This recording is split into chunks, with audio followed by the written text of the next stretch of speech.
Hello everyone. I just have a little bit of guided notes I wanted to go over with you as we start our section 4.3 for pre-calc. We are getting ready to tackle some things regarding circular functions. So we got to start with some discussions about different angles. All right, so let's talk about the definition of an angle. In geometry, you knew that to be an angle is a union, say it slow so you can fill in with me, of two rays with a common vertex. That's what you used to call an angle back in your geometry days. Okay, when we talk about trig, we're going to say it's an angle in terms of a rotating ray. Okay, so it's going to rotate around. So we have the union of two rays. There's your angle. Okay, and then when we talk about it in terms of trig, you're going to have one set initial side and then the terminating side wherever it's going to go, and it's going to rotate around. All right, so when we talk about something called standard position, okay, you'll hear us talk about that when we go through things in class. Standard position of an angle is with the vertex centered at 0, 0. The initial side is going to lie along the positive x-axis, with the terminal side rotating. Okay, so what I mean by that, if I make this a little picture here, we could say the initial side is here on the positive x-axis. Okay, we're going to have it anchored at 0, 0. All right, so we'll call this the initial side. Okay, so here's the initial side. I could probably make that a little thicker just for fun. See what this does.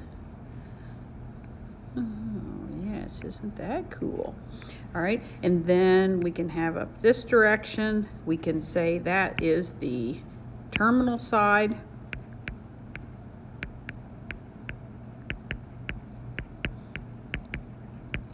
Okay, and then as we measure it this way, we can have our theta in there for our angle. Okay, so when we talk about it being a positive angle, all right, we will rotate counterclockwise.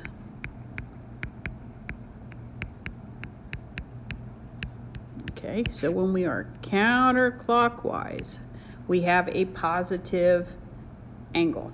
All right, negative is going to rotate clockwise. Okay, so we come this way, you're going to come up with negative angles when we're in standard position. Okay, next up, the idea of coterminal angles. Coterminal sounds like same initial side and the same terminal side. Okay, so same initial, same terminal, two angles, okay? But they have different measures and they lie in the same standard position. All right, so let's take a look at what this is going to do. So let's start out with something like a 30-degree angle, okay? So if we sketch that in standard position, all right, we're going to start on the positive x-axis, and then we're going to have a terminal side and say, all right, this angle measured counterclockwise is, in fact, 30 degrees. All right, to be coterminal with that, it's going to have that same initial and same terminal side. So if I wanted to make this big like the other one, okay, so same initial and same terminal. All right, so let's take a look and see what that might do. Well, if we were to think think I broke it. Ah, there we go. Okay, so if we do this again, and we say, all right, let's suppose that I have this side here for my initial, and this time I want to go all the way around in a clockwise direction. What would be the measure of my angle? Well, if I take 30 degrees, subtract 360, I get negative 330 degrees. That would be the measure of my coterminal angle in a clockwise direction. Okay, so I subtract 360. All right, let's see if I can sneak one more in this space here. So let's suppose we go the other direction. Okay, so again, we'll start with my initial side. Okay, but this time, let's go all the way around to here in a counterclockwise direction. Okay, so I'm going this direction. Okay, and then I'd say to you, what's the measure of this angle? Well, this time you would take your 30 degrees plus 360, and you would tell me the coterminal angle is 390 degrees. Okay, so what's the story there? Well, think about what I did. First one I said subtract 360. Second one I said add 360, and we come up with the coterminal. Now you can do that many times, have many coterminals in the positive direction, many in the negative direction. Depends what you want. All right, so next one, let's try a 45 degree. Okay, so in standard position, okay, we would have our angle in the first quadrant. It's kind of fun making this big fat line, so let's try that again. So we have initial, terminal. Okay, so inside there, we are saying in a counterclockwise direction, this way, we have 45 degrees. Okay, so then if I want coterminal, a negative coterminal, take that, we're going to go same initial, but this time we're coming around here counterclockwise. There's my terminal side. Okay, so the question is, what is the measure of this angle coming around? Well, if you do 45 minus 360, you can tell me it is negative 315 degrees. That's my coterminal. Okay, so let's go again. One more time. How about if we do coterminal in a counterclockwise direction? So we'll start with the same initial side. We're going to go all the way around this way to come to the same terminal side. So this time, where are we? Well, if you take 45 plus 360, this time we're at 405 degrees. That would be a positive coterminal angle. All right, so let's try this one. Negative 150 degrees. All right, so when we draw the first picture, okay, we're going to have our initial side on the positive x-axis. But since my angle is negative, I have to come down through here clockwise. So that my terminal side now is clear over here in the third quadrant. Okay, so we are showing this to be a negative 150 degrees. Okay, so to do, trying to make this fit in here. So if we do negative 150, so to here, and then we go on around all the way back to here to get a coterminal, we would say it is negative 150 minus 360. So we land at a negative 510. Okay, so that one, you're doing the subtract 360 thing. Okay, so we went from here all the way around back to here. okay? And then let's see if I can fit one more in here. If we go the other direction, okay, so we were out here. If we come around this direction, whoops, okay, this one, if you go from negative 150 plus 360, we should land at 210 degrees, okay, for our positive coterminal angle. Okay, keep going here. Next one is on the back. Turn a page over there for your determine the 6 trig ratios for a point in space. Okay, so let's say we have this point, point in space at xy. Just make it generic, xy. All right, and we're going to draw this so you can kind of get the gist here. Okay, so we have our coordinate plane, we have x, we have y. I'm going to just pick some point P to be called xy. All right, so here's P, xy. Well, as it turns out, if you think about this, if I draw terminal side of an angle, okay, and here's my initial side. Right, so as I come across here, from here to the origin is x. Go up, it's y. Gives us a right angle in the corner. We'll call our angle theta. Well, when I look over here from 0 to P, let's call that r. Okay, in fact, if we were to solve for r would equal the square root of x squared plus y squared. Okay, so that's just solving out from the Pythagorean theorem. Okay, so then knowing your trig ratios. Okay, so trig ratios, if you need your friend SOHCAHTOA, think about that. So if I start with the sine of theta, we can define that to be, okay, remember your theta, so you're starting here at 0, 0, opposite hypotenuse, so that would be y over r. Cosine theta, adjacent hypotenuse, so x over r.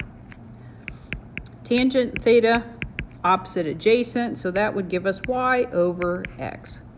And then if we do the co-functions, reciprocal functions, cosecant r over y, secant r over x, and cotan x over y.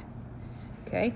The other thing to note in here, I've got a little mark in here, it shouldn't be. That guy should not be there. Okay, well, joke's on me. There we go. Let's see if I can get him out of there. Evidently, I can't. Well, here, that's a positive. We want to make a note here that your R is always positive. Always positive. All right, so let's do a little problem with this. Evaluate all trig ratios in the first quadrant if the P is at, let's brighten this up a bit. P is at 5, 3. All right, so 1, 2, 3, 4, 5, up 3. Okay, so we are 5, 3. So if you think about making a little triangle in here, okay, there's our theta is at the origin. Okay, so first thing we need is our R value. Okay, so we need that hypotenuse on our triangle. So 5 this way, 3 this way. So R should equal, or R squared equals 5 squared plus 3 squared, or 25 plus 9. So R should equal the square root of 34. All right, so then if I go through and do my trig ratios, sine of theta is going to give us 3 over the square root of 34. Cosine theta is going to be 5 over the square root of 34. And tangent should give us 3 over 5. Okay, so then cosecant, square root of 34 over 3, just the reciprocal of the sine. Secant theta should be square root of 34 over 5. And lastly, cotan is 5 over 3, just the reciprocals. Okay? All right, continuing, I gave you a second problem here. This one different in that this time we are going to be a point in Q2. Okay, so we'll start out, do a little picture here. So this one, we're going to be negative 5, 3. Okay, so we're over here. Okay, we're going to have our triangle, theta, got a right angle, R. Okay, so I know this feels funny that we're saying the side of a triangle is -3, or -5, sorry. Just remember it just means it's to the left, okay? So when you go to solve for your R this time, you're gonna have -5 squared plus 3 squared. So it's still 25 and 9, which is 34. So when you get square rooting, you get this positive radical 34 for R. Just like before. Okay, so what's different? Well, when you do the sine this time of your theta angle, you're going to be 3 over the square root of 34. Okay, so no problem there. Cosine is going to be -5 over the square root of 34. And then tangent is going to give us 3 over -5. So in the second quadrant, cosine and tangent are negative. And then I think, you know, from here, to get the cofunctions, we're just going to do reciprocals. So square root of 34 over 3, secant, square root of 34 over -5, or yeah. And then cotan is going to be -5 over 3, okay? All right, last thing to leave you with today is the idea of a reference angle, okay? Reference angles, the smallest angle that you can make from the terminal side of an angle, in other words, where it ends, with the x-axis. A reference angle always uses the x-axis as a frame of reference. The measure is always between 0, whoopsie, sorry about that, got the wrong pen out. Okay, always between 0 degrees and 90. Or if we're in radians, it'd be pi over 2. Okay, for example, if we have just a small little, I'll call it alpha this time, 45 degrees. Okay, that's not a problem. But let's say I go around here to, I don't know, how about 150 degrees? All right, so my 150, that's going to take me clear over here, because if I know this is 90 and all the way around to here is 180, okay, there is a 150 degree angle. What's the reference angle? Well, if you drop this in here, alpha is going to be between the terminal side and the 180. So my alpha, or my reference, is actually going to be a 30 degree angle. Okay, now why does that matter? Well, if I go to calculate things like the sine of 150 degrees, well, to do that on the picture, I have to think about if that's a 30. Let's see if I can sketch this in here quick. This is 30 in here. Okay, so if I have, let's say this is a 1, and then this would be 60. So my hypotenuse is 2, and this would be a negative square root of 3 down here because I'm on the left side in quadrant 2. So for sine of 150, I actually use 30. So I would say that it is 1/2. Or the cosine of 150 is going to drop in there as negative radical 3 over 2. The tangent, 150, drop in at 1 over negative radical 3, and if you rationalize, be negative square root of 3 over 3. Okay, let's throw one more in here. Got a little space. You got another minute to spare. Let's say I have 315 degrees. So 315 is going to come clear down here. Okay. So the question is, what's our alpha? Okay, or what's the reference angle? Alpha's in here. So in this case, if I'm 315 to here, what do I have to do to get to 360? Okay, that's going to be your reference angle. Well, if you do a quick calculate, that alpha is going to be 45 degrees in there. Okay, so this time, if we do a little triangle off to the side, okay, so I'm just sliding this out here. We're 45, 45, 90. Okay, so if we have square root of 2 here, we'd have a 1 and then a negative 1 because we're coming down. Negative 1, 1, square root of 2. And then we could go through your trig ratios. So like sine of 315 would fall in here at negative 1 over the square root of 2, which is negative radical 2. Cosine 315, 1 over, I guess this should be over 2 if I'm thinking right? Cosine 315 is going to be the same thing. Negative 1 over the square root of 2, so negative radical 2 over 2. Actually, that's positive, isn't it? Positive and then radical. My bad, that's positive. Oopsie. And lastly, tan 315 is just going to be negative 1 over 1 or negative 1. Okay? All right, so that's a little lead in to reference angles. I'm sure we're going to be doing a ton of those. And that's it for this video. Thank you.